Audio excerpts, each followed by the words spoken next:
Surabdata Pitana nggih pundhita purwaing pawiwahan. Lah ing kono sinten to ingkang kapiyarsa mijil saking sadroning sasana busana? Nun inggih panjenenganipun Bapak Sura Sumawa Ibu Lisa. Saperlu hambar peki ingkang putra jroning sasana busana prasasat kaya ana sesudya. Kang manter sak sada lanang gedhene saya caket saya hangalin. Setuhu cahya ingkang gumebyar awit saking daya pangaribawaning Sang Dyah Ayu Dewi Utari.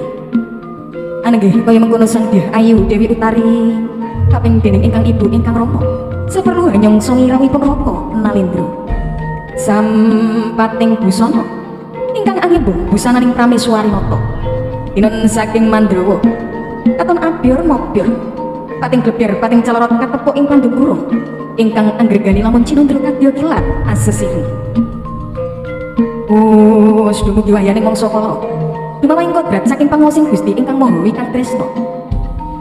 Nalika semono ana titahing Gusti asipat jalu tanapi wanita ingkang sumadya netepi jejering gesang ancik madyaning bebrayan amestuti ila ujaring para kina ingkang dahat pinudi pundi nulodo dhateng budaya ingkang sarwa sari adiluh tumujati dhateng rehing kautaman.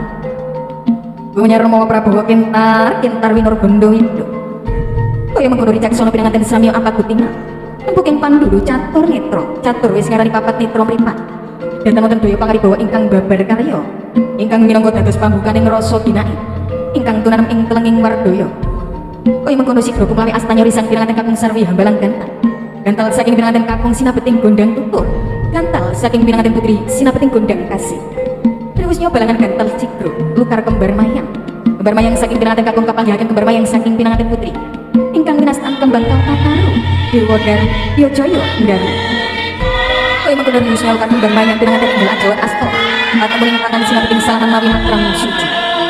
Bismillahirrahmanirrahim. Barakallahu laka wa baraka alaika wa jama'a bainakuma bil khair. Nggih kaya mengkono ibu pangrembga busana atur pirsa pinanganten inggih ndhaken jidati. Tiken sampun kumapak kandhate padha kapithah. Dening tiken raka pecah sak nalika biyor. Pecahipun ingkang tiken sigra. Ingkang garwa niki ampianipun ingkang Rama. Pralambangan pralambita garwa ingkang saged nyucuni putraipun ingkang Raka.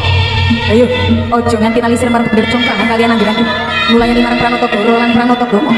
Kaya mengkono usami jiki ampianipun ingkang Raka.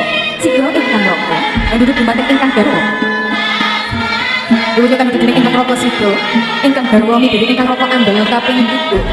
Sangganing para wisi ngasesi pinanganten saribitang sasatunggaling rubeda. Senadyan lara pemukti dibawa saged kasangga sesarengan ugi anggenipun bebrayan pinanganten saribit saged tonjaki martabati